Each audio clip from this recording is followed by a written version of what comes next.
Kalakayan. Dili na ito pwede kanang ingon dali-dali. Kaya abili mo sa kanagaling kabilangan ng mga composer na magbuhat na silang kanta. Pagkamay lang buhat ng kanta, ipa-arrange pa na nila. Nice, mga pipilan na mga words or nilang mga sentence ito na ginakapiwan na siya. Ginakompress niya sa isa lang ka kulog. Diba? Nga para siya ka nang maging mas madali sabton, memorization, o mas malawak ang mensahe ini. So, the same gapon kay Moses mga ison. Sa diyan na ginapangakuyuan ako ba? Gusto ko sa Ginoo Lord. Dapat mahuman na ni Lord ang Deuteronomy chapter 32 kay Bugay na kay pinanangasimanan. Kapan, wala ko ina-inspire sa Ginoo sa mga tibuok yun ng mga bersikulo. Kundi ang mga letra por letra, ginatag sama sa Ginoo lahi ang pasabot niya nanay mensahe ang matag letra. Malawak ang mensahe niya sa matag letra nga ginapaabot. Isulat ni Moses. Kani ang mga sulat ni Moses inspired gikan sa Dios. Dili lang niingon niya si Moses, kay kung si Moses lang alone mga ison, gusto na po ni Moses mga ison pahulay. Gusto na po niya retire ba? Tingnan ang iyang kapoy kay Sol sa tinod na ilang kung kaya sa kayong pangalan ni Moses. Kapoy magaling mahimong purong leader gani. Kung saan ka ang imong pamahalaan ang makaikag 6 million Jews mga Sol, mga Hudiyo nga nagsunod. Kunya may tagpasinundanon ng mga kinaiya, rebellious pa yun. No, sige pa yung reklamo, para na mabatasan na pa'y magpakahilas-hilas, magpakaruning nun. No, wala nila nasabtan ng si Moses. Sa part ni Moses ng ison, tungod siyang gugma. Sa gugma niya sa mga katauhan ng ison sa Diyos ng ison. Wala niya gidiyan.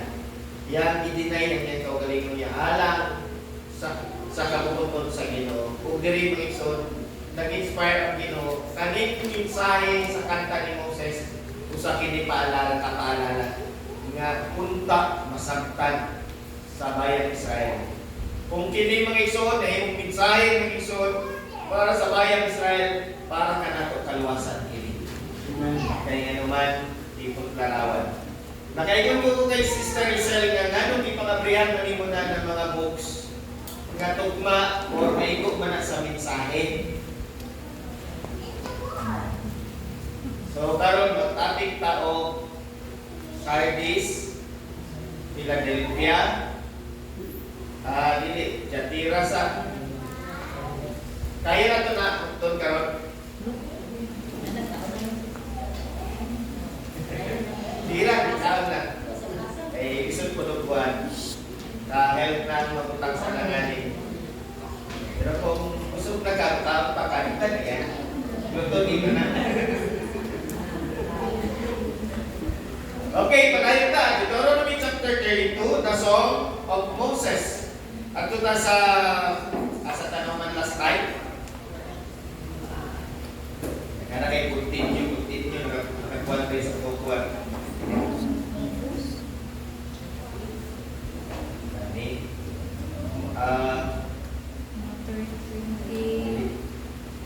36, chapter 36. Last time mga iso, kami kayo minsay sa Ginoo ipagod sa tuwang comfort. Ano? Although na minsay sa Ginoo last time, kanang babala para sa bayan Israel nga maabot na paghukom. Kapan ka na ito mga iso, sa kapanalangin, kay nga no, kita maka-relate na ba nga, maunihan may tahurumon po. Kani madugay ang panahon. Pagkaroon mga iso, ato lang taon. Ang gingon sa Revelation na fine brass. Glory to God. Sa pagbalik sa atong Ginoong Kristo, mga isod sa yuta, mga isod, ang Ginoo magtamak siya sa fine brass. Brass o bronze. Dini mga isod, nagatipot larawan sa judgment. Pero pag may mga nagatikan, fine brass, ibang usapan na. Makaingon ka, adunay somehow final judgment. No? Wala na may lain pinaka-kainkang finest brass din na. Fine brass na. Diba? Muna na siya. Karon ato usab subayon unsay mga mensahe sa Ginoo sa bayang Israel nga nagapahinungdog babala sa ilaha sa umaabot na paghukom. Ato mabrihan Sister Shai, pulong sa Ginoo. Maganda ko magbasa Sister Shai. Tara sila Sister Shai, ano? Sa ano ba? Wagi ko sa King James Version. Lahi na kita King James Version mga iso. Dili nyo makita ang judgment sa Ginoo. Ila ang may ipagtatanggol. Ayok so ang natuang internet. Hindi na ba internet ang talaga lang. Nagilang mga iso, napit na tama. Ba sa internet? Napit na tama paglan.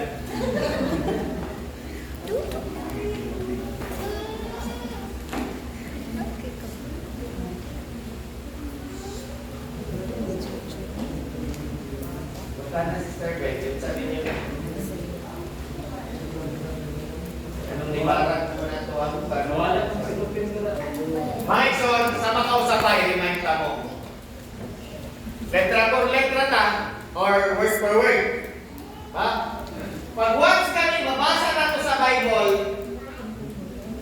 big L, big O, big R, big D, big letters na lang Lord, pointing to Father Jehovah. Maging mapagmatyag ka sa pagbasa sa Bible, maging knowledgeable. Pag once ka ni ang L at ang kamudya, that is pointing to Jesus Christ. Pero pag small letter ka na, that is pointing to tao na na posisyon. Okay? No, ini the Lord is si Father Jehovah. For the Lord shall judge His people and repent. Pagsukat repent, dili nag-repent ang Diyos, kundi iyahang kahabagan. Repent Himself for His servants. Mga iso, ang Ginoo, sa tinulanay lang, tungod sa mga lingkod sa Diyos, sa mga servant sa Diyos, nagapadayon o hatag ang Ginoo kaluoy. Mga ison, di pagkarawan mga ison sa mga asin sa Diyos. Kitang mananampalataya kung ang kalibutan wala asin dugiran judgment niya mo. Wala niya mo pang judgment tungod kanatong nagatuo sa Diyos. Naghatag ang Ginoo span of time para ang katungiyang mga pinili, piling-pili, magiging kaagayan sa kubangan sa Diyos sa tamang panahon. Until the fullness of the Gentiles. Karon mga igsoon kung imong lantaw, imong kaugalingon, unsay mga kadugay ng alagad sa Ginoo ikumpara sa mga matatanda natin ng mga pastor. Di ba? Pero ang kaalam na ginatag sa Ginoo kadatang mga igsoon, dinasay. May wisdom. Dili pwede nga. Wala. Ako tumapasok si Pastor Johnny Rivera. Memorize mo na ako ang revelation. Dili mao. Ang kaalam mga igsoon nga imuhang may balat sa dapat imong i-work out sa imong kaugalingon, sa imong kinabuhi para sa pagbalik sa atong Ginoong Hesukristo nasi makita nga pulong kanimo. Every time na may kanang Ginoo nga sa pagbalik na ko na para ko'y makita ang matarong. Kung ingon na ka ng ato lang pagkatao karon atong ipasigar mo sa Dios, dili matarong. Pero ang makita sa Ginoo sa to ang iyang pulong at kinabuhi. Diya siya makaingon, matarong nga akong nakita na ko. Pareha lang yato na siya sa parabol sa good first. Every time na makita sa Ginoo ang iyang pulong sa imong kinabuhi, isa ka good first nga naay great price. Mahalin mga igsoon. Di ba? Di ba di paglarawang daghan ang ginapasabot sa good first mga igsoon. Kita maging good first na. Ang pulong sa Ginoo good first pero kinahanglan mga igsoon. Katong good first mga igsoon. I-workout ni mo no. Ang pag-workout niya ng mga igsoon, pinaagi sa imo ang hukaw ng mahulba ka na perfect sa tubangan sa Diyos. It's like a perfect nga kanang pearl, perfect ang iyang pagka-shape niya. Nilitingon nga ang mga perfect na mga katong pearl. Pagpakita niyo mo sa tanan ng mga kanyang, kasi tapos Tagalog na shell. Ay, direct lobo. Ha? Lobo, no? Matak lobo. O, dili na siya tanan ang nasa sulod ka ng perfect shape pag perlan niya. Sa garang niya na naagin na yung kanang mga infirmities na ikaw or dili siya kanang totally kanang perfect fit na kanang lingin. Niya na siya. So, dili mo isuot, the Lord shall judge His people. Kanang judgment mga isuot sa tinuod na ilan. Para sa mga mata sa tao, kadlo, wala na yung magasa. Wala na. Impyerno na ko, gijudge ko sa Diyos. Wala na ko'y pag-asa sa tulong sa Ginoo. Wala na ko'y pag-asa sa kaluwasan. Judgment na eh, di ba?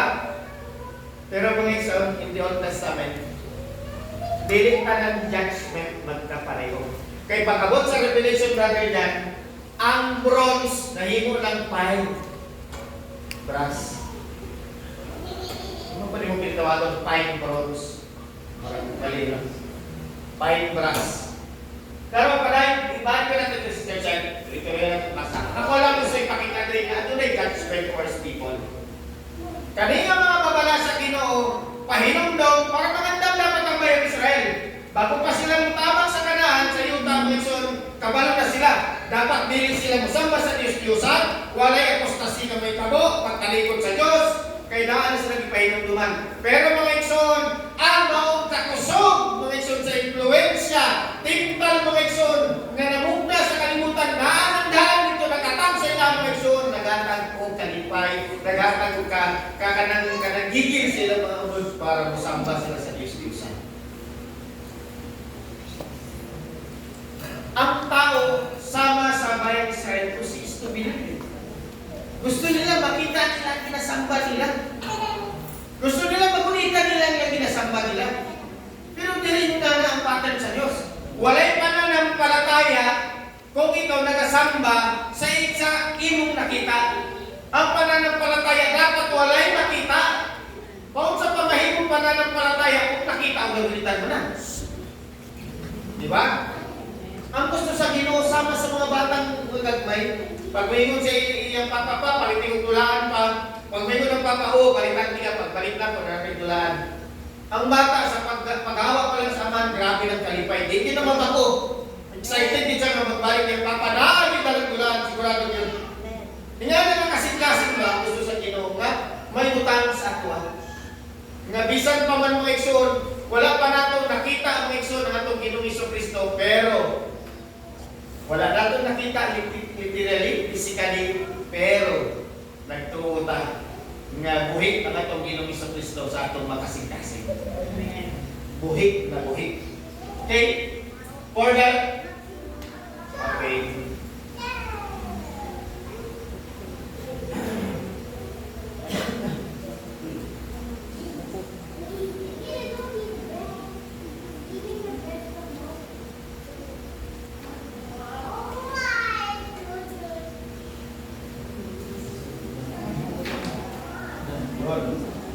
Dili kay ipagtatanggol ng Panginoon kanyang mga mamamayan. Pagtatanggol. Karon, ato nang ibalon, bro, nga ipagtatanggol man ang translation sa Bible. Samantala sa English judge. Di ba? Natin nagtatago ng mensahe ang Diyos. Right, son? Kawa niya ang kanyang mga lingkod kapag nakita niya na wala na silang lakas at kakaunti na lang ang natira sa kanila. Alipin man o hindi. O bayan niya ang promise dito sa Philadelphia. Diba? Diba? Bisan kilat kanang dilit kuskan na wala sila strength. Pero nagpadayon sila. Diba yung kukano yung mga ipang-abrihan connected? Dili mga iksyon, i-confirm sa Ginoo, nga ang Ginoo karunin nagalantaw siya ang mga lingkod niya. Sa mga lingkod niya, mga iksyon, kung kini mga iksyon, mabot sa panahon, wala na sila kakayanan para ipaglaban, ipagtanggol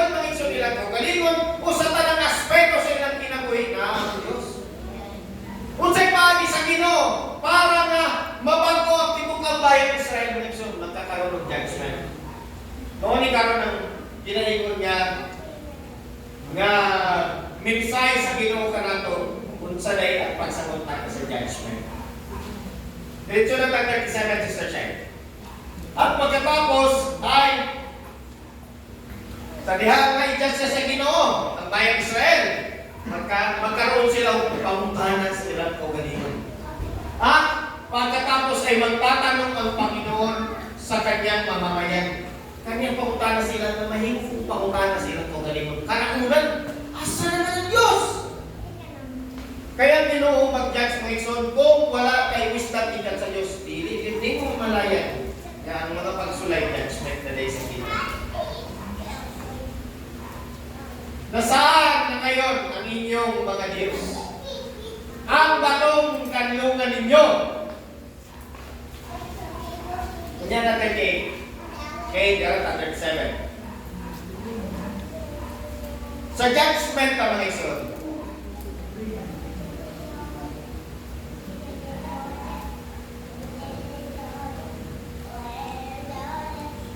Wala na ito ang judgment. Bago ka ba ito sa judgment, sa Bible, sa makadagan ngayon, ang judgment or ang bronze nagatipot na rawat sa judgment. Dagan kasi ang metal mga igsoon. Ingon sa Bible ang gold. Ang ark, ang covenant, ang tabernacle, ang mga furniture ito, coated to gold. Di ba? Labaw na itong ark mga igsoon. Ang gold mga igsoon nagapakita og divine nature sa Ginoo. Ang iyang kabangalan niya. Isa pa, ang sunod, silver. Ang silver mga igsoon nagatipot narawan sa man. Anyone? Except kay Father.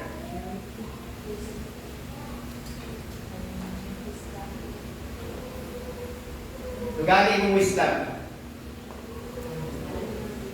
Tugali mong knowledge and wisdom. Purification. Spiritual wisdom. Ang silver. Pwede. Pero kung imuha yung lang taon ang silver, redemption. Redemption yun.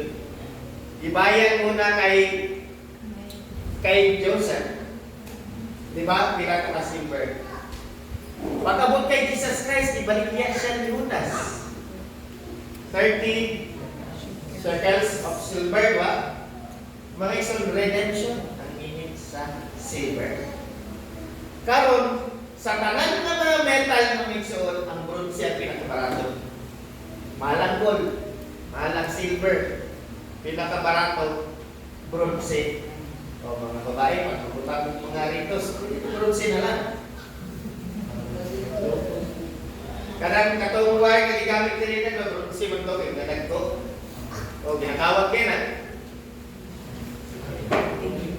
Pili tayo mga ritos, bronze na mga ritos ha. Pero mga igsoon, ang bronze mga igsoon ang meat. Karon ato na lang tanaw ng bronze. Dapat na isa, bago mag-bronze, ang iron. No? Ang iron nag-signify or narawan sa kalakasan. No, dili mabungkag or dili matinag nakapangyarihan sa Ginoo ng igsoon. O kini naghatag og kanang likod o matuwid nga otoridad sa atong Dios ng igsoon. Ug ang mga precious stones nga naa dito sa kuan sa ephod mga igsoon, sa paring mga igsoon, katong goldstone mga igsoon nagatipon tarawan ko sa bayang Israel. Nakaukit dito ang ilahang pangalan per tribe mga igsoon. Apan mga igsoon, ang stone sa atbanan sa Ginoo mga igsoon, nagatukoy sa karakteristik sa Dios. Yang karakteristik. Kabalo mga igsoon, even si Lucifer, halin tulad siya sa mga precious stones. Kung siya ka precious at tubangan sa Ginoo. Usap kita mga igsoon, according sa atong pananampalataya, nagiging precious stones ta sa tubangan sa Dios. Hindi ba mga igsoon, ginapahalaga na ito ang pagiging precious stones? Ang pagpahalaga sa precious stones mga igsoon, ang pagtipik sa atong kasikasin natin. nga di ta madalahin sa nagkadali-lain ng mga emosyon. Karon makayuntag ang bronze mga igsoon, usa ka barato mga igsoon sa tanang metal mga igsoon, pero siya mga igsoon nagapahiwatig sa judgment sa Dios. Mga judgment nila ito sa Ginoo sa Old Testament. Kinsay nahinom ng atong bitin? Diba? Sa panahon ni Moses, grabe reklamo, kamatong kayo mga tao. Ang Ginoo nagpadala ng bitin. Sa diha nagpadala ang Ginoo ng bitin. Ingon si Moses. Ayon sa Ginoo kay Moses, Moses, paghon mo ang bitin, balumpakin ni bronze, o isabit sa taas, para ang tanan ng mga tao mga igsoon, nga magtanaw niya ito, magkaroon ng hiling. Pero ba't nila naman ang hiling? Igsoon. Di ba? Para sa ilang kapanahonan nila, kinahanglan nila makita na ano may nakalambitin o itaas gamitin mga igsoon para lang yun madawat nilang hiling. Every time mapakan silang bitin. Nagkakaroon ng judgment dito tungkol sa ilang sige reklamo. Sige nila kanang kinabuhi nga walay kapuslanan sa tubangan sa Ginoo. Ang gusto sa Ginoo mosunod sa ila, magpatuman sa tanan mando sa Ginoo, apan lahi sila gulo. Busa ang Ginoo nagpadala bitin para sila maayo mga igsoon, ipatindog ang bitin bronze. Ang sumpa, ang bitin nagasimbolize sa sumpa. O kang bronze nagasimbolize sa judgment. Mga igsoon, hinumdumi mga igsoon, walay lain mga igsoon, iangkon sa sumpa sa kalibutan. Mga igsoon, isumpa sa Ginoo yung wala. I-curse, di ba? I-curse. Pero kaning curse mga igsoon, adunay mubuhat ini nga once and for all ang sumpa mawala sa kalibutan. Ang kini nga sumpa mga igsoon, iangkon sa atong Ginoong Kristo. Og siya gilambitin, gibayubay sa cross mga igsoon, nga ang judgment iyang ginawa. Judgment sa Ginoo, iyang kon, makuha na lang rin talang sa nas kalibutan, Lord. Para once and for all, mahimo silang kaagayan sa iyong matubangan. Makaduol sila. Mao ni kamo mga igsoon, aduna kay pagsimba. Do you think makasimba ka? Kung ang atong Ginoong Kristo wala na bayubay sa krus, wala yung balang espiritu kung kahit ka nato. Kaysa tinunay lang, kung dili ka madasit sa tulong sa Ginoo, o walay balang espiritu, dili ta kahulong na masimba ba? Dili yun. Mag-isip mo kayo tagtuman sa atong alas 8 na oras. Kung palyan mo kayo ka, kapuyan may ba, dugay mo kinahuman mo ng Bible study. Dugay mo kinahuman ng, di ba? O. Ako ba tayo kung magtarungan, dugay mo kinihawak ng mga bisita, dugay patulog. Ako ba pasamin lang ng cellphone, lamig mo mag-reels mo, o kabantay, alas 12 naman din. Hindi realidad. Ikaw na bilang tao. Pero ang grasya kaloy sa Ginoo nga gihatag sa to mabalang espiritu, pukaon ta, dasingon ta. Simba karon. Di ba din ta mapasalamatan na naman so? In spite sa kadako nga bulog sa kalibutan influensya, ginalos na sa Ginoo. Ayaw ang una ang imuhang sangkatwan ni Ginoo. Ang ato ang mga katarungan mga igsoon, pugaw ng tramo sa tubangan sa Ginoo. Usa kining judgment ng igsoon, magayon ng mga tao, negative tayo pag ng judgment. No, ang meaning sa judgment is gikan sa word sa Greek word na crisis. Oh, pero sa tuwa pag makadungtag crisis sa bugas, crisis sa pagkaon, sa mga dili. Ang gasolina, no? Dili nga na ang meaning sa crisis. Ang meaning sa crisis in English is turning point. Niabot mga igsoon ang judgment sa atong kinabuhi. Dilingon nga pag mag-judge ang Ginoo sa atong kinabuhi, atong may kalamidad, mga disgrasya ta, mga pungkol atong tilo sa badiha, mga hiyoy atong nabili. No, pinaagi sa kalisdanan sa kinabuhi, atong may pagsulay, atong may kasakit, atong may mga nagapangita mga Lord sa manigin ako masabtan. That is judgment sa Ginoo. Pero ang judgment sa Ginoo, dili ingon nga sama sa judgment niya sa yuta, sa korte. Nga tao wala na yung pag-asa, makulong na kanya. Dili nga ng Diyos. Ang judgment sa Ginoo para ka makalimtawas. Niya nagpresente ni mong kahugaw. Kinahanglan mga igsoon nga makarecognize ka mga igsoon. Sa diyan mo makarecognize ka ng judgment sa Ginoo. That's the time magkaroon ng turning point sa imong kinabuhi. Magbago ko at ako sa Ginoo. Doon ko, mulahod ko. Mao ng judgment sa Ginoo. Huwag yan, may so nag-aingon na. Ipagkatol mga sa Ginoo yung mga bayan. Nga nung i-judge man niya. Tungkol yung judgment sa Ginoo mga igsoon, pagtatanggol. Kaya naman, ang makita mo sa tao, literal nga ang sinita mo sa ikinabuhi. Literal niya yung kalisod niya. Pero wala siya na ibalo, in spiritual realm mga igsoon. Ato na labanan. Grabe kayo na labanan. It is kanang laban sa pagtuo or pananampalataya. Ang tao na sa tunga, mga igsoon. Ang Diyos na daskilin, ang bigas na ang yawa. Ginainugan ang faith sa tao. Pero kung anak sa Ginoo mga igsoon, magpadayon niya pahinumduman mga igsoon. Kung dili makayo mga igsoon sa mga pahinumdum, at kung may judgment may tabo siya. Pero ang judgment naman tabo siya, pagtatanggol ko sa Ginoo. Nga ang faith nga lang lamang sa Ginoo. Ang iyang panahon nga dapat lamang sa Ginoo. Ang iyang kasing-kasing nga dapat lamang sa Ginoo. Ang iyang pagsamba nga dapat lamang sa Ginoo. Dili makawat ni Satanas. Lamig kay plataforma sa Satanas sa kalibutan. Apektado kay tanan sa everyday natong kinabuhi. Sa tanan nga ginabuhat nato sa kinabuhi nato sa matang adlaw.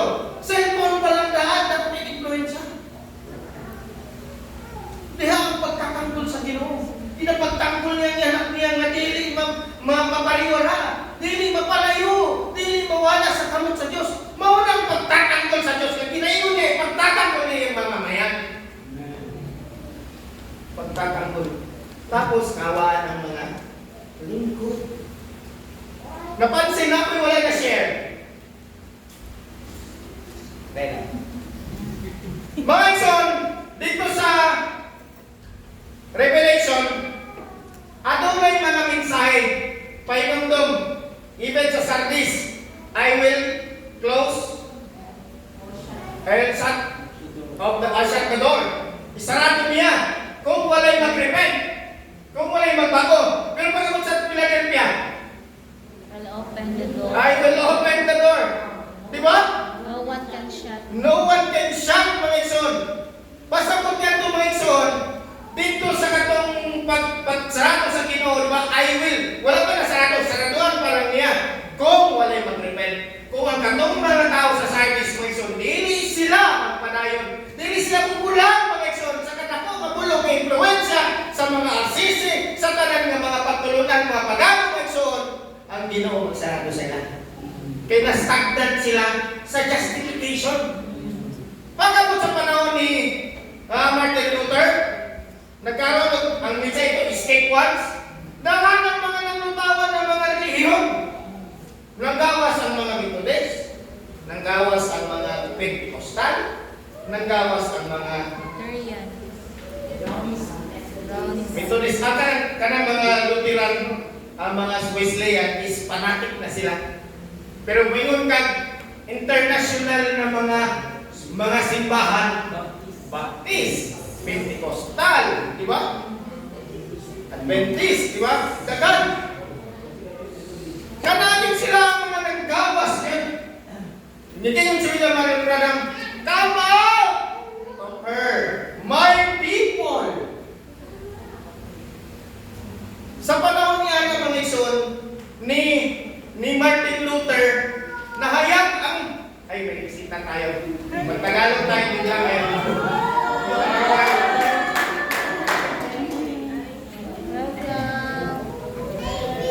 Ang laki na ni Jake, paano ba ito? Kasi nasimulan sa Israel.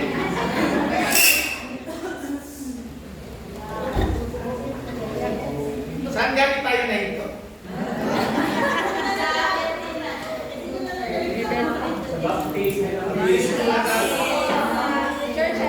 Okay, so Tagalog tayo para kay Sister Mel. So pagdating ng panahon na Yatira, di ba? Martin Luther. Sa diha na si Martin Luther,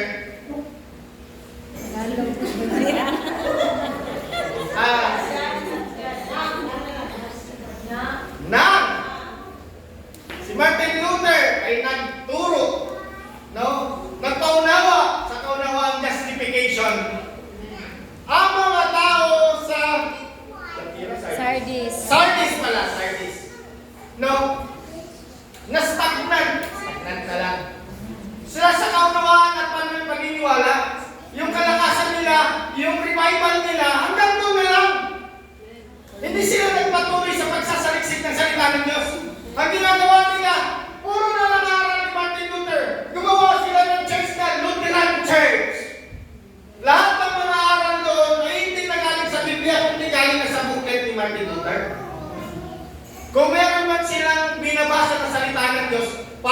ginagawa na lang nilang pampabuo doon sa mga scripture ni Martin Luther. Ganun ang nangyayari mga kapatid. Kapag merong mga itinatayong Diyos ng mga alagad niya, katulad ng mga star messengers, ang influensya nila ay nagiging paradig sa mga tao. Kaya mga kapatid, ang Diyos kailangan ay mahinto ang isang church na yun na Sardis. At nagbigay ng babalang Panginoon. Kayo mga Sardis, kung hindi kayo magbabago at hindi kayo mag-repent, isasarado ko ang pinto para sa inyo. Wala nang magiging salita ng Diyos, mga kapatid. Ang sabi ng Panginoon Jesucristo sa Matthew, I am the way, the truth, and the life. Diba? At sinabi niya rin, siya ang pinto. Kaya kung magkaganon, mga kapatid, kung hindi magpapatuloy, mga kapatid, ang mga Sardisian, mga kapatid, sa pagsasaliksik ng Panginoon, ay kukunin niya kanyang salita. At isasarado niya ang grasya para sa kanila. Naintindihan natin yun? Tagalog yun. Grabe, paganda.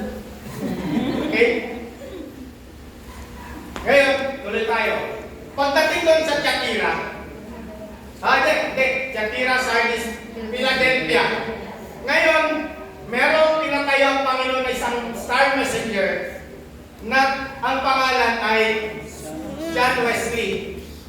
Sa panahon ni John Wesley, mga kapatid, lumabas ang katuruan o paniniwala o ang mensahe ng Diyos na sanctification. Remember mga kapatid, kailangan ang lahat ng mensahe ay magkakaugnay at dapat may kinalaman sa isa't isa. May kasabihan sa salita ng Panginoon, for all things work together for good. Lahat ng iyon, mga kapatid, ay para sa ikabubuti natin lahat. Di pwede yung justified ka lang, di ba? Katulad ng nasabi natin kahapon. Pag sinabi mong justified ka, kunyari ikaw may kaso ka doon sa korte, tumayo ka bilang suspect. Okay. Suspect, mga kapatid. Ngayon, kailangan may abogado para i-justify ka, para mapawalang sala, di ba? So ngayon, sa proseso ng mga paglilitis, mga kapatid, dahil ang isang abogado, mga kapatid, ay napatunayan ng ikaw ay hindi guilty, nagiging justified ka. Ngayon, kung ikaw ay justified ka na nga, kailangan magbago ka ng tunay. Hindi pwede yung justified na ako, okay na, wala na akong pakialam. Hindi, kailangan gumawa ka rin ng mabuti para mapatunayan talaga na ikaw ay nagbago na. Na ikaw ay hindi ka nga ganun. So, mas lalo na sa harapan ng Panginoon. Na ang ating Panginoon ay nabayubay sa krus, mga kapatid. Noong panahon na yun, nagkaroon ng justification. Nag-justify tayo, di ba?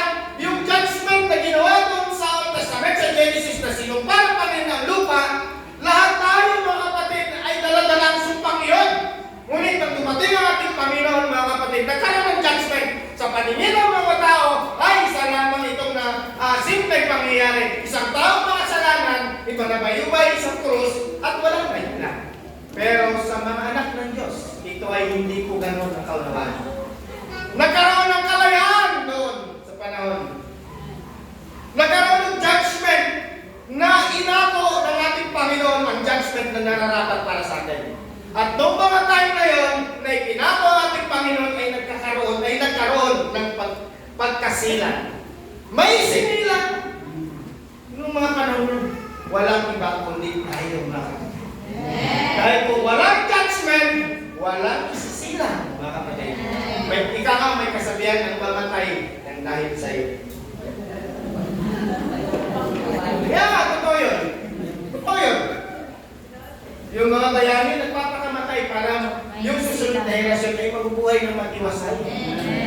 Diba tayo din naman, spiritually, nabubuhay tayo, mga kapatid. Mas blessed tayo kaysa sa mga tao noong unang panahon. Lalo na sa mga apostol at sa ating Panginoon Jesucristo.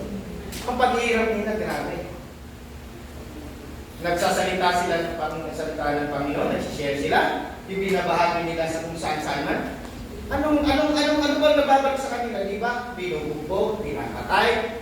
Si Apostol Pablo nga ilang beses nga hindi matay nung binugbog siya. The same mga kapatid sa atin. Magiging aral at dapat unawain natin yan. Wala na tayong ibang wini-work out mga kapatid, sarili na lang natin. Sarili na lang. Kung ilapit na lang ang salita ng Panginoon sa buhay natin, yun na lang gawin natin. At kung meron mang ganun ginagawa natin, patuloy lang. Dahil sa bawat araw na papatuloy ka, doon nagaganap ang sanctification. Diba may sinabi doon, grace, my heart, and heart, sa kaibuturan ng puso, kailangan siya sa atin ng Panginoon. Kaibuturan. Yun ang sinasiyasat. Sinisiyasat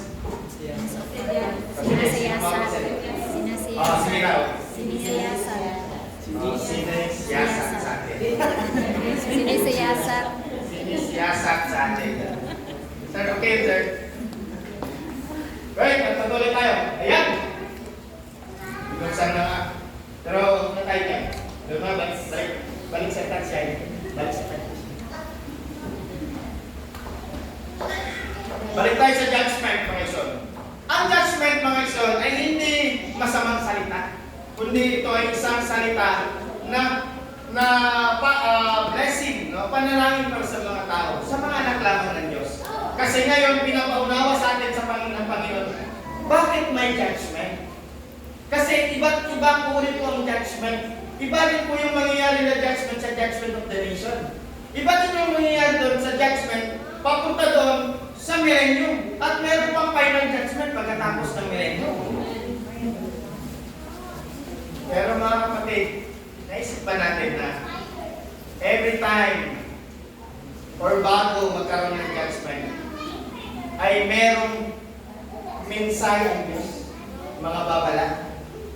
Diba? Babala. Mamaya. Ang judgment, mga ison, magiging sa Tagalog. Ano nga ba sa Tagalog din, Sir Ben? Kapaki-pakinabang sa mga believer kung ang judgment ay magiging panalangin sa Kanya. Ito yung time na pag kinokorek tayo, hindi tayo natitisod. Hindi nagagalit. Hindi ako nagagalit, pero isang buwan naman hindi nagsisipa. Hindi ako nagtatampo. Nasaan ka na? Babakasyon muna. Diba? Ganyan yun eh. Pag mayroong salita ng Panginoon na tinatamaan tayo, judgment yun. Bakit may judgment? Tingnan natin mamaya kung sino ba talaga ang pinupuntirya ng judgment na yun. Okay, so, mga kapatid, so, nun. So, yun ang mga dapat isipin natin, mga kapatid, kapag tayo ay tinutuwid ng Panginoon. Mas malaking hamon sa atin, mga kapatid, si David. Tingnan natin kung anong nasa puso ni David. Bakit siya napakalapit sa Diyos? Diba? Right hand. Malapit sa puso ng Diyos. Diba? Buksan nga natin ang Psalms 26, verse 1 and 2. Sa English, gusto ko magbasa ng English. Okay, mas talaga sa English. Mas precise. Sa Tagalog kasi, ano lang, kung di mo babasahin sa English or sa English version. 26.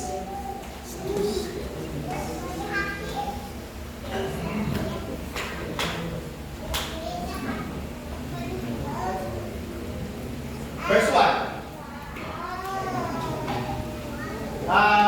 King James Version. Alas pa rin.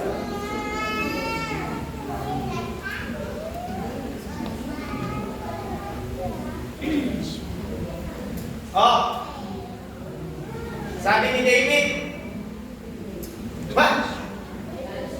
Do you think ang judge na yan ay papatayin siya?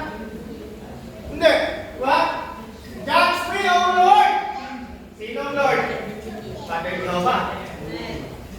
For I have walked in my integrity. I have trusted also in the Lord. Therefore, I shall not slide. Yun ang mga panalangin niya. Tuloy. Shall not slide. Examine. Diba? Sinasabi ni David, Lord, suriin niyo po ang aking puso. Oh Lord, prove me. Try me. I try my grace. No? Suriin niyo po ang kaibuturan ng aking puso. And my heart. Kung ano talagang nilalaman ng kanyang puso. Nandun yung desire ni David na maging matuwid sa harapan ng Panginoon. Dahil sa lahat ng ginawa niya, mula doon kay Bathsheba, nagkaroon ng judgment na papunta sa kanyang mga anak. Ang kanyang mga anak ay nagpatayag. Yung isang anak, nirape ang isang anak. Tapos yung anak niya, kumalaban sa kanya, nagkaroon ng rebellion. Lahat ng yun, pati yung mga mamamayan ng mga tao, ay nagkaroon din ng mga pagkaitsakan na hindi matuwid sa paningin ng Diyos. Kasi ang tingin nila kay David is masama. Siniraan siya ng kanyang anak na si Absalom. Di ba? Kaya ito ngayon mga kapatid, nagdadasal si David na kahit man gano'n ang tingin ng mga tao sa kanya, nariyan pa rin ang Diyos kayang suriin kung ano talagang totoo sa kanyang sarili. Ano talaga ang totoo na sa kanyang puso. Pero nung time na yan mga kapatid, si David ay wala nang iniisip kundi ang kapurihan ng Panginoon. Maging matuwid sa harapan ng Panginoon. Kaya nga pinagtawanan sa Limital eh. Siya, ng klaseng hari yan. Nagsasayaw-sayaw, nababaliw na ata. Suot-suot yung sako. Hindi niya alam na ang ginagawa ni David na pagsasayaw ay kapurihan sa harapan ng Panginoon. Pinagagalak ng Panginoon. Humbleness and humility ang pagsuot sa kanya ng saklot at paglagay ng uling abo sa mukha mga kapatid.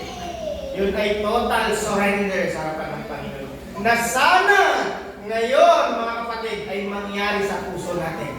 Suotan natin ang sarili natin ang saklot at ipunas natin sa ating mga mukha mga kapatid ang abo ng pagsisisi mga kapatid. Abo ng pagsisisi. Yan ang gawin natin. Every time na dito tayo, huwag tayo magmalaki. Huwag tayo magmataas sa harapan ng Panginoon. Kung ano man nagagawa natin sa Panginoon, yan ay kasahan sa harapan ng Panginoon. Mas kinakailangan ng Panginoon ang ating makaintim, marugdog na panalangin at pagsamba sa Diyos. Balik tayo, Sister Shai. Tuloy tayo.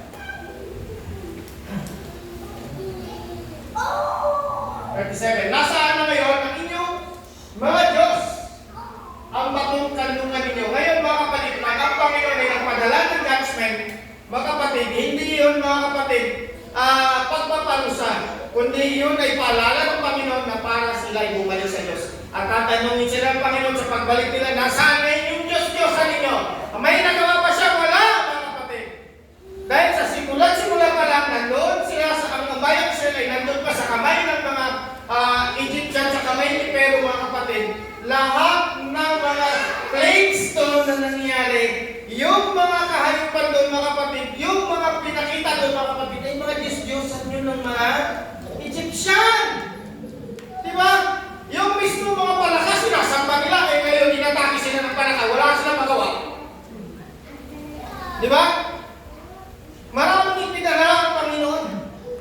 Yung mga bukol, pati mo yung mga sorcerer nila, yung mga kilala nilang mga Baal worshiper, yung mga pare nila, nagkaroon din ng bukol. Walang nagawa ang mga Diyos nila. Yan ang gusto ipahirapan ng Panginoon. Na pag bumalik sila, nasaan ngayon yung Diyos na sinasamba ninyo? Di ba wala magawa? Dahil ako lang ang Diyos. Hallelujah. Nasaan? Kapituloy. Nasaan na ngayon ang yung Diyos? Inyong mga Diyos na kumakain ng taba at inumin ng alak na inyong handog. Magpatulong kayo sa kanila at gawin ninyo silang protection. Walang magawa. At the end, kapatid, kung balikan natin yung divided kingdom na iniwan ni Brother Jekoy. Grabe, Brother Jekoy, nung iniwan ng divided kingdom, nagsamba sila kay Molech. Ang Juda na kaisa-isang, no, pinanggalingan na kung saan lalabas ang ating Panginoong Jesucristo, ay sumamba rin. Ang mga hari, lalo sa Northern Tribe or 10 tribes, grabe yung mga bata. Isang malaking statua ni Molech, may mga butas-butas yun. At saka sa ilalim doon, merong Apoy. parang bukod, sukmuranan. Doon lalagay yung mga kahoy. O, tapos Panggatong. sisigyan yun. Panggatong. May mga panggatong dito. Doon. At yung mga batang buhay, ipapasok doon sa mga butas na yun. At dandahan yung paa mo yan hanggang kuminit na kuminit. Pagka ang mga bata ay mga baby ay nagsisigawan na sa sakit na tulong yung malalakas sa mga tambol, hindi maririnig. Grabe. Parang ginawang daing yung mga bata. Kung sa Tagalog pa, pinahusukan na isda. Yun. Ganon. Karumal-dumal. Ito yung sinasabi nila na mga taba, mga paghandog nila, ganon sila maghandog. Pati mga, do you think si Solomon hindi sumamba sa ganon? Kumba. Alam, pinaalalahanan lang talaga si Solomon. Kaya bumalik siya sa Panginoon. No? Hindi naalala ni Solomon na lahat ng mga nakapaligid sa kanila na mga kananays, mga bigat, pinagbawal ng Panginoon na makipag-asawa sa kanila. Ang ginawa ni Solomon, inasawa lahat para wala ng war. No? Pero ang consequences naman ito ay kapahamakan sa harapan ng Panginoon. Kaya judgment ang umabot sa kanila. Ang 10 tribes, hindi naman ang 10 tribes talaga sinasabing wala silang kakayanan makipagdigma. Actually, hindi naman nila kailangan makipagdigma. Kasi nandiyan naman Panginoon sa makadaghan, sa makailang ulit mga kapatid. No? Ang Diyos ay nagpakita sa kanila ng magtatanggol. Mamaya babasahin natin yan. Ang Diyos mismo ang magtatanggol sa kanila. Kapag mayroong mga kalaban na gusto sila kalabanin or i-invade mga kapatid. Lalo na sa Juda. Napakaraming pangyayari mga kapatid. Meron pa ng pangyayari na mismong mga anghel ng Diyos. Di ba? Ang nag-strike sa kanila. Nung dumating doon yung mga may leprosy, nakita nila patay na lahat.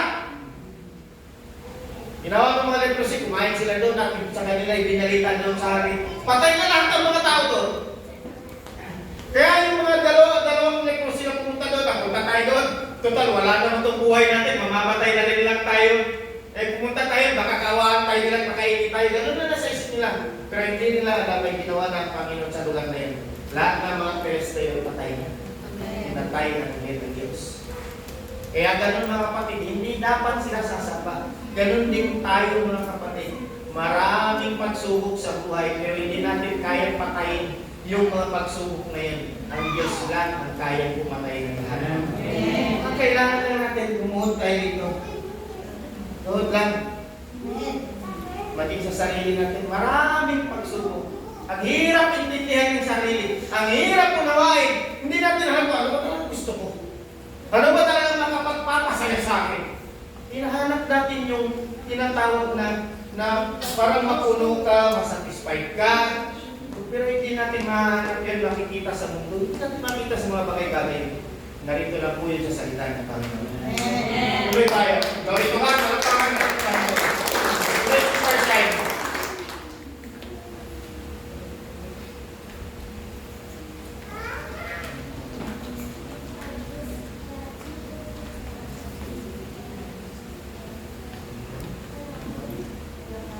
Tingnan ninyo ngayon.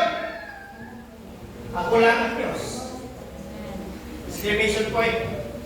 Wala nang iba pang Diyos maliban sa akin. Ako ang pumatay at ngayon siya yung sunod.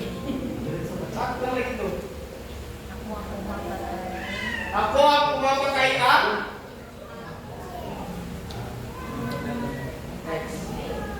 at ngayon kami mga isod. Ito ang mahirap. Ito. Sinasabi doon sa talata na itataas ko ang aking kamay at manumpa. Ako na nabubuhay magpakailanman. Pinapakita ng Panginoon ang kanyang pagiging Diyos. Ang lahat ng omni nasa Kanya. Hawak-hawak niya. Siya ang Diyos na walang pinagmulan at walang katapusan, mga kapatid. Ang mahirap nito, mga kapatid, ay siya yung nanumpa against sa Kanyang bayan. Pag once ang Diyos ay nanumpa, wala nang makapagpabago niyan kundi ang Diyos na. Ngayon,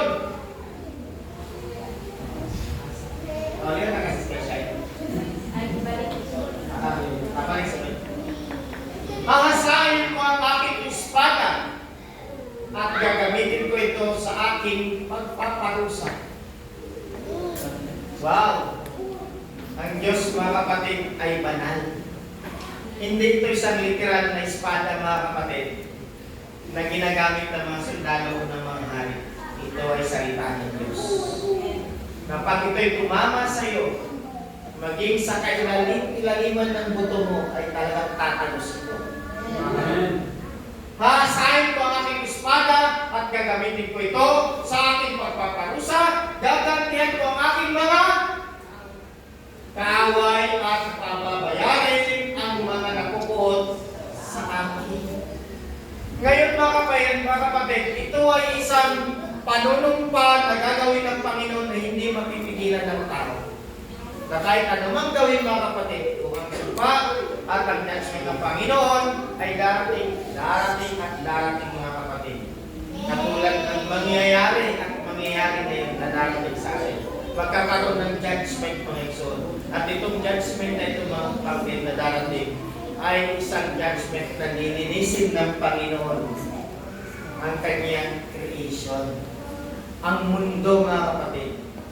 Nang sa ganun, mga kapatid, ang mga kanakan ng Diyos ay muli niyang ibabalik sa isang malinis at bagong Jerusalem. Itong mga espada, mga kapatid, ay ginamit din ng mga propeta bilang pagtingin kung anong klase judgment ang darating sa kanila.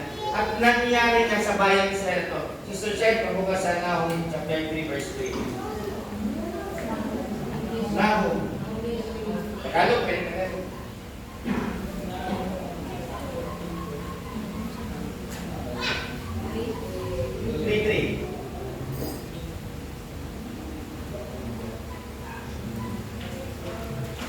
Makikita nila ang sumusukot pagka ganito, mga kapatid. Walang hinasa na literal na espada ng Diyos. Kundi ito yung literal na mangyayari sa kanila. Okay? Makikita nila ang sumusukot na mga kabayo, ang kumikinang na mga espada at mga sibat, mga kapatid. At ang nakabuntol ng mga patay na di mabilang. Matitisod sa mga bangkay ang mga sundalo. Grabe, sa dami ng mga patay, nagtitisod sila. Mga bandol sila nito. Sa sobrang dami, doon mismo sa daanan, ang daming namamatay. Many times, mga kapatid, yung sinasabi doon sa Bible na strike, no? Ng mga Indian, yun mga kapatid. Napag ang Diyos, mga kapatid, nagpadala ng isang judgment sa mga kalaban ng bayang Israel. Talagang darating yan. Many times pa na yun sa Gideon, kay Gideon. nung bago nila salakayin at doon sa nangyari din sa Juda, na narinig ng mga kalaban ang daming mga kabayan na paparating. Di ba? Sa sobrang nilang gulat at takot, sila mismo nagpapatayan. Naalala natin ba? Ganito ang mangyayari. At ang nakapunton ng mga patay na di mabilang matitison ang mga bangkay, sa mga bangkay, ang mga sundalo. Sister Chen, pakibukas sa Ezekiel 21:9. Basahin natin yung mga...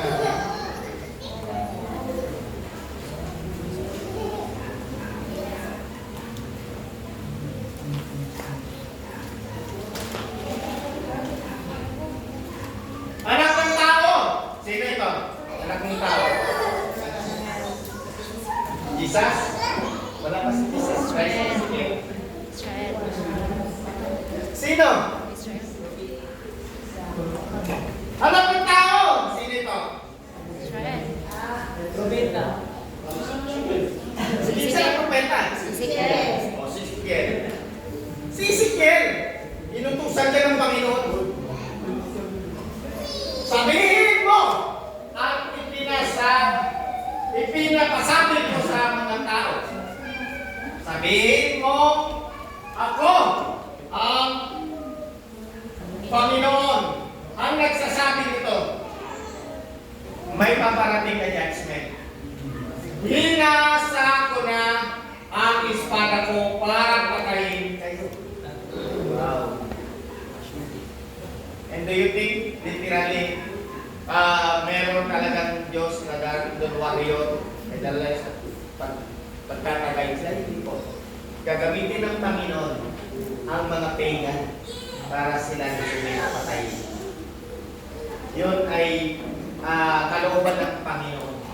May gabay ng Panginoon para makita ng bayang Israel, para magising sila mga kapatid sa kanilang mga karumihan ginagawa sa harapan ng Panginoon. Tuloy, Sasha. Pinakita ko ito ng gusto para kuminang na parang kidlat. So, mga kapatid, yung inang ng espada ng Diyos ay nanintulan sa kidlat. Ganon siya kabilis at ganon siya kamabisa pag tumama sa iyo. Pag tinamaan ka ng kidlat, siguradong patay ka. Maaaring sasabog ka. Di ba? Ganon mga kapatid. Pagka isang tao mga kapatid ay tinamaan mga kapatid ng salita ng Panginoon, sasabog ka mga kapatid. Hindi mo kakayanin sa iyong sariling konsensya, sa iyong sariling pagkatao. Kung hindi ka katalima sa salita ng Panginoon mga kapatid, magkakaroon ka ng kamatayan. Lalo na sa spiritual. Tuloy, pinakintahan ko na kung ito na gusto para kumilang na parang kidlat ngayon, matutuwa, papagayon, kukutyain, nandyo ba nung kinutya nila? 5. Kukutyain nyo pa ba ang mga turot at pagdidisiplina ko sa inyo? Yan ang tanong sa atin mga kapatid. Every time na dumarating yung salita ng Panginoon nagpapahayag sa atin, merong pagkukutya na nangyayari sa ating mga sarili. Tayo lang ang nakakalap na. Oo nga, nakarinig tayo. Nandito tayo, ibahit na ibahit. Pasalamat sa Panginoon, ganun ang nangyari. Pero ang totoo mga kapatid, ang tunay na hamon, paglabas natin, papunta sa akin mga bagay. Hindi natin napapalayan, nandun na si Satanas, naghihintay. Puro mga negative, kung anong mga bagay-bagay, na nakakapag-influensya sa atin para tayo mga kapatid ay tumalikod. At minsan ay yulak-yulakan natin ang salita ng Panginoon na hindi natin namamalayan. Marami, mga kapatid. Tayo na lang ang gumawa ng paraan paano pag-isipan natin. Alam natin yun sa sarili natin. Tuloy, sa natin ng Isaiah 42:13. Okay, tingnan natin. Marami tayong mabasahin.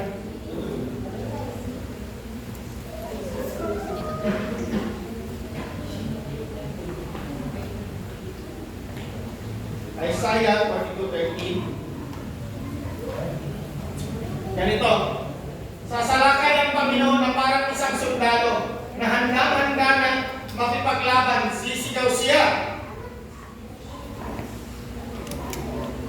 bilang, tingnan mo kapatid, tingnan natin ha, ito ay mangyayari bago pumasok ang millennial reign. Bago pumasok ang judgment of the nation. Magkakaroon ito mga kapatid at bago ang catching away. Ang hudyat mga kapatid ay hindi literal na sisigaw o merong tutunog.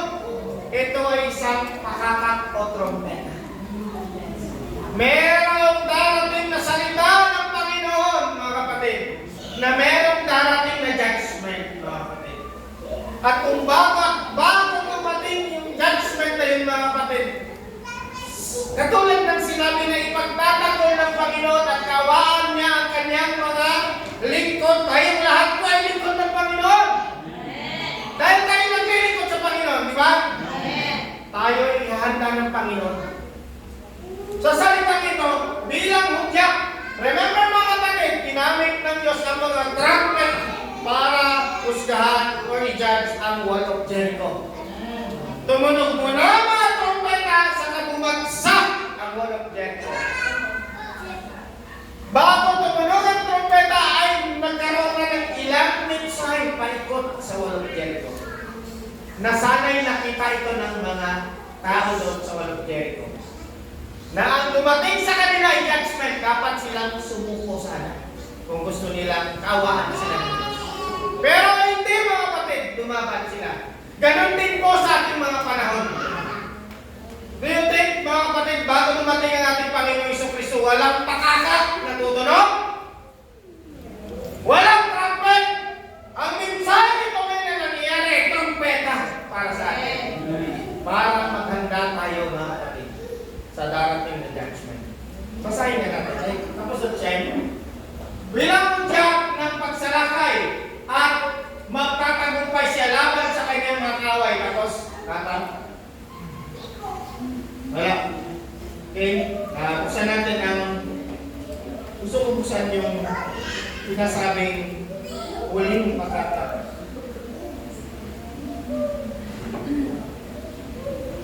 First Corinthians chapter 15 verse 52. Tandaan niyo mga kapatid, magkakaroon ng huling pakaka. Ang mensahe nito mga panahonan ay mensahe na may darating na judgment. Hindi tayo naparito para makinig lang. Hindi tayo naparito para mag-observe. Naparito tayo para pag-muni-munihan ang salita ng Panginoon. Warning natin ng Panginoon.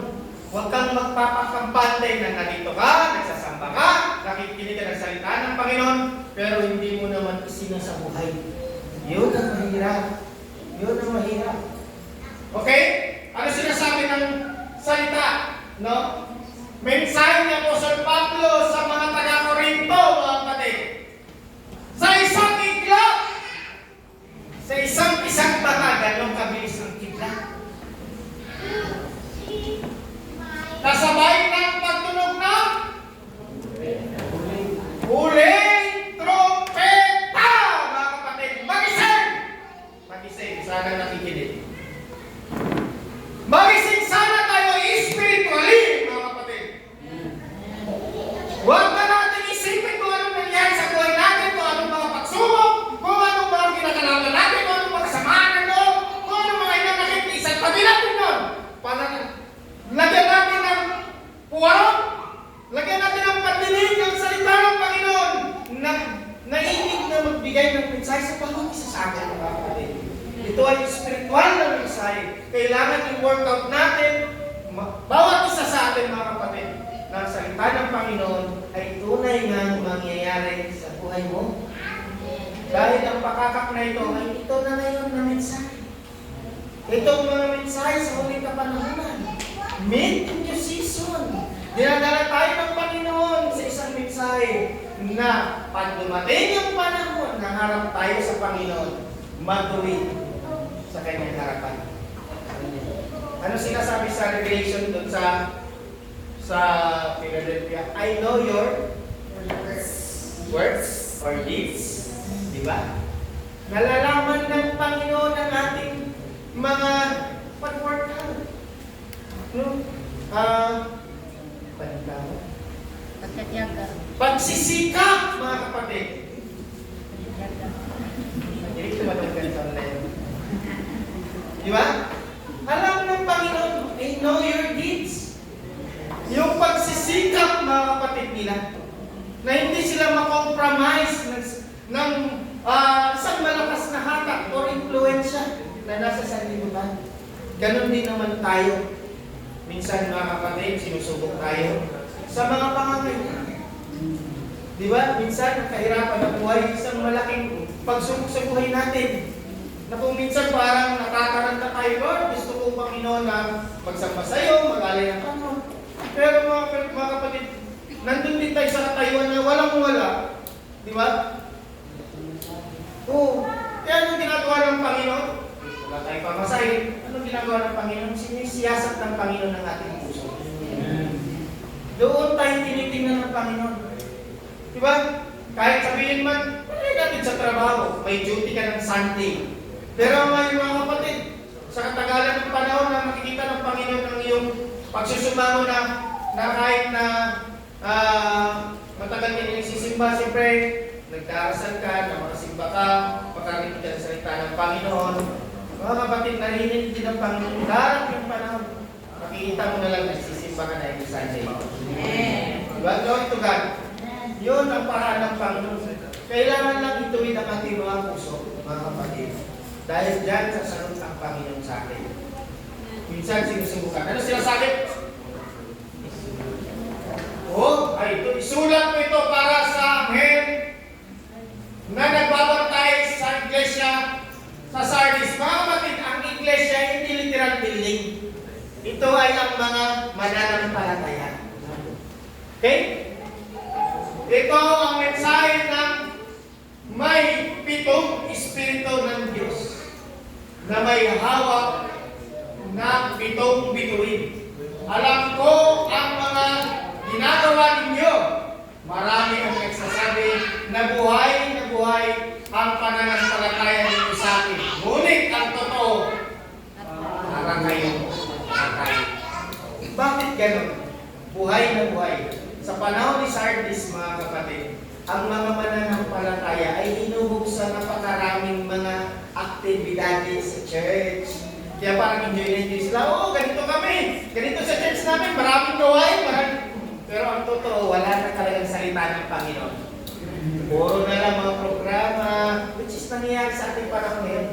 Yung mga ibang churches dyan, mga kapatid, pinupuno nila ng gawain.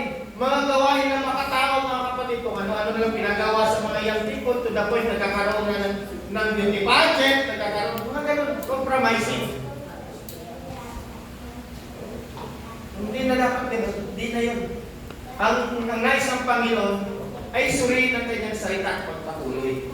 Kung sa Sardis lumitaw, mga kapatid, ang salita mga kapatid ng Diyos, yung testification, dapat magpatuloy silang suriin yun. Kaya pagdating doon sa Philadelphia, ay, tapos ako ba? Saan na daw? Saan? Excited? Verse 2 daw. Verse 2. May babala ang Panginoon dito. Gumising kayo at pasiglahin ang natira ninyong pananampalataya para hindi tuluyang mamatay. Dahil ang namatay sa kanila doon ay pananampalataya. No? Nakikita ko ang mga gawa nyo at hindi paganap sa paningin ng ating Diyos. Grabe. So, meron silang mga gawain, pero hindi ganap.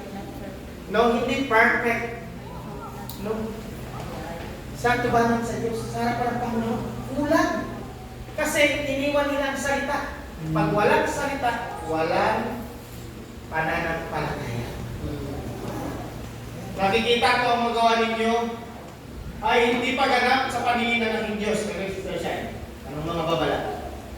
Kaya alalahanin ninyo ang mga aral na tinanggap ninyo.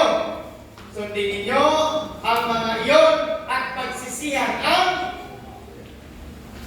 inyong mga kasalanan. Kung hindi, Kung hindi kayo gigising, darating ako sa oras na hindi ninyo inaasahan. Tulad ng isang magnanakaw na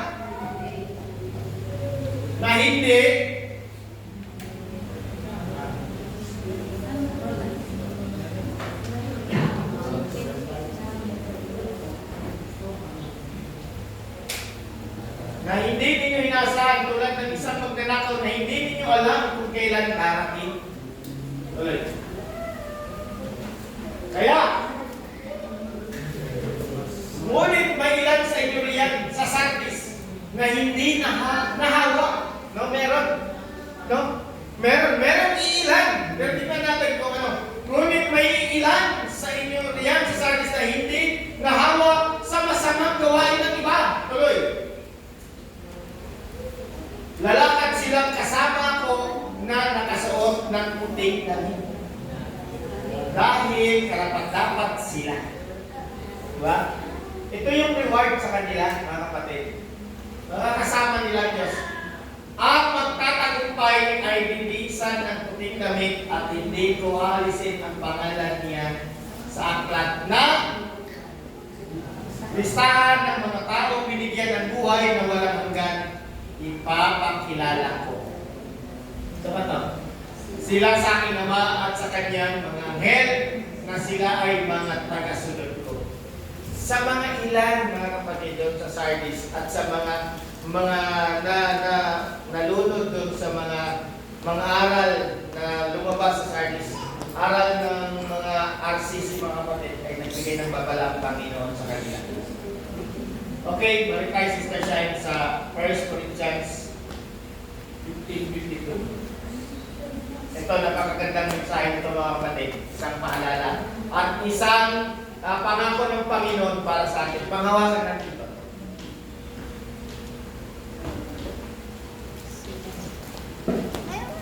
Sa isang idlat, sa isang mata, kasabay ng pagtunog ng huling trompeta, at sa pagtunog ng trompeta ay muli bubuhayin ng mga patay. Ang mga patay at bibigyan ng katawang hindi nabubulok. At tayong mga buhay pa. So, ang nangyayari, tingnan niyo. Ang huling trompeta ay tutunog, which is tumunog na. Kailan tayo tumunog? Laodicea. William Marion Branham, mga kapatid. Nabuo ang sabi major doctrine, eternity to eternity. Naging malinaw ang salita ng Panginoon. Magmula noon ay tumunog ang trompeta ng Panginoon hanggang sa mismong oras na ito. Amen. Amen. Ngayon mga kapatid, pag dumating na ang fullness of the Gentile, unang bubuhayin ng Panginoon ang lahat ng mananampalataya ng Panginoon hanggang sa ating panahon. Mula doon sa panahon ng ating Panginoong Jesucristo ay bubuhayin natin at bibigyan ng panibagong katawan. Glorified body, mga kapatid. At kaya, ito ang mangyayari sa atin. At tayo ay mga buhay, at tayo mga buhay pa ay bibigyan din ng bagong katawan. Glorified body. Katulad ng natanggap ng ating Panginoong Jesucristo. Hallelujah. Di ba tayo? Amen. Ito yung sinasabi na saan tayo pupunta sa mensahe ito? Saan tayo dadalhin ng Panginoon sa mensahe ito? May paroroonan ba? Wala. Mga kapatid, hindi tayo na-stagnant doon sa mga ritual, mga gawain kung ano-anong ginagawa ng mga denominational church. Hindi po, mga kapatid. Tayo ay nagpatuloy sa isang progresibong revelasyon galing sa Diyos. Alam natin kung ano mangyayari sa atin. Hindi tayo makabulag. Kaya nangyari sa atin ng Matthew 13:11. Diba? The mystery of the kingdom of heaven is given unto you. Ibinigay na, mga kapatid.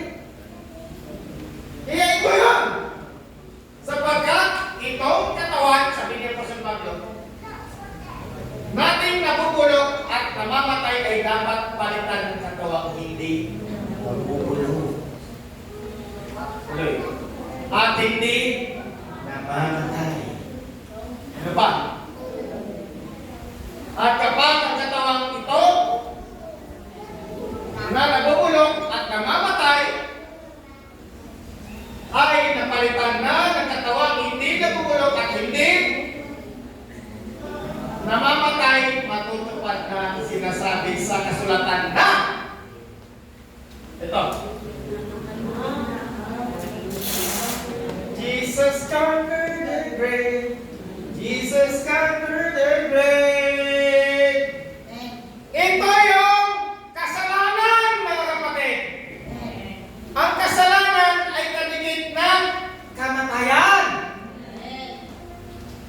Nilupig na ang kamatayan, ganap na ng tagumpay. Kaya sabi ng Panginoon sa krus, "It is done!" Hallelujah! Salamat, mga kapatid! Hindi alam ni Satanas kung anong kaganapan ang nangyari. Pero sa mga anak ng Diyos, alam na alam natin kung ano talaga ang totoong nangyari. Hallelujah! Glory to God. Okay, nasaan? Ito, nasaan? O kamatayan ng iyong tagumpay. Sino ba sa kamatayan sinasabi sa mga palabas? Satan. Di ba? Satan, di ba? Nasaan o kamatayan ng iyong tagumpay? Nasaan ang iyong kapangyarihan?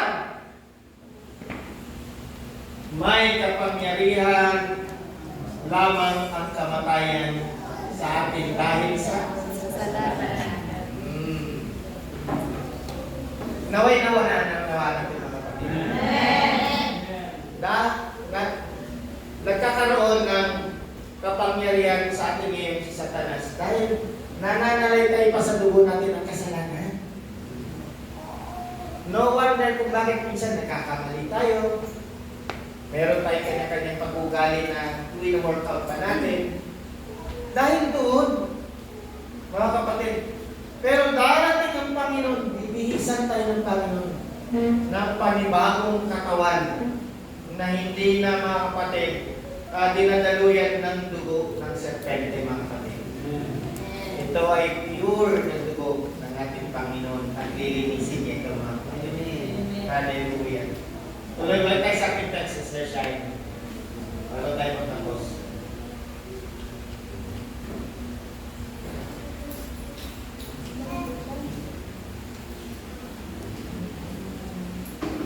Kaya mga kapatid, ang salita ng Panginoon, mga kapatid, ito ay isang buhay na nagbibigay sa atin. Pero sa mga taong walang pananampalataya, ito ay kamatayan para sa kanila.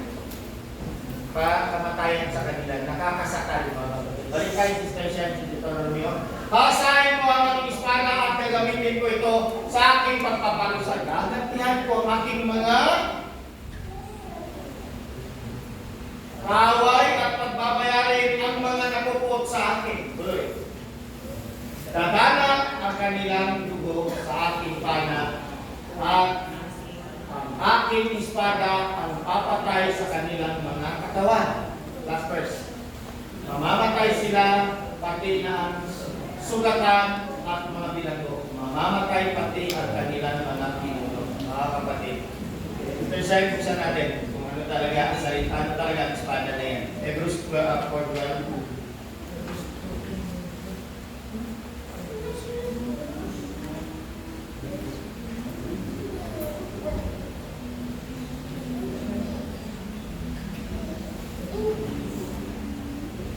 Ito, sapagkat buhay at mabisa ang salita ng Diyos.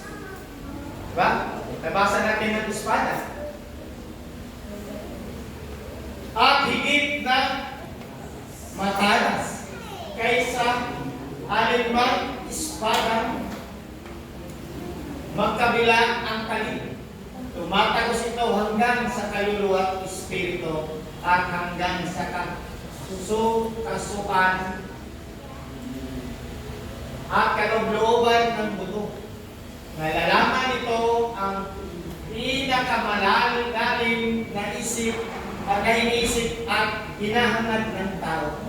So, ang salita ng Panginoon ay hindi literal mga kapatid na espada, kundi mas daig pa sa ganun mga kapatid. Dahil sinasiyasat nito ang kinailaliman ng ating puso at isipan mga kapatid. Kapag ito ay pumasok sa bawat isa ang salita ng Panginoon, hindi lamang ang pagbabago ng Panginoon ay panandalian, kundi panghabang buhay siya ng magbabago mga kapatid. Dahil ito ay magbibigay ng kalayaan sa mga tao na bilanggo mga kapatid sa dating pagkatao nila. Kaya tayo rin naman mga kapatid ay patuloy na hinuhubog at binabago ng Panginoon. Paghawakan natin ang salita ng Panginoon dahil ito ay magliligtas sa atin sa lahat ng kapahamakan. At kung dumating man ang panahon mga kapatid, dating ating Panginoon, bibihisan tayo ng bagong katawan at hindi na natin mararanasan pa ang paghihirap na nararanasan natin ngayon mga kapatid. Kaya ito mga kapatid, ang salita ng Panginoon ay panghawakan natin. Dahil tayo binigyan ng Panginoon ng salita, hindi lamang para tayo makaunawa, hindi lamang para tayo mapaalalahanan mga kapatid, kundi tayo mismo ay magkaroon ng judgment sa sarili natin sa paraan ng salita ng Panginoon.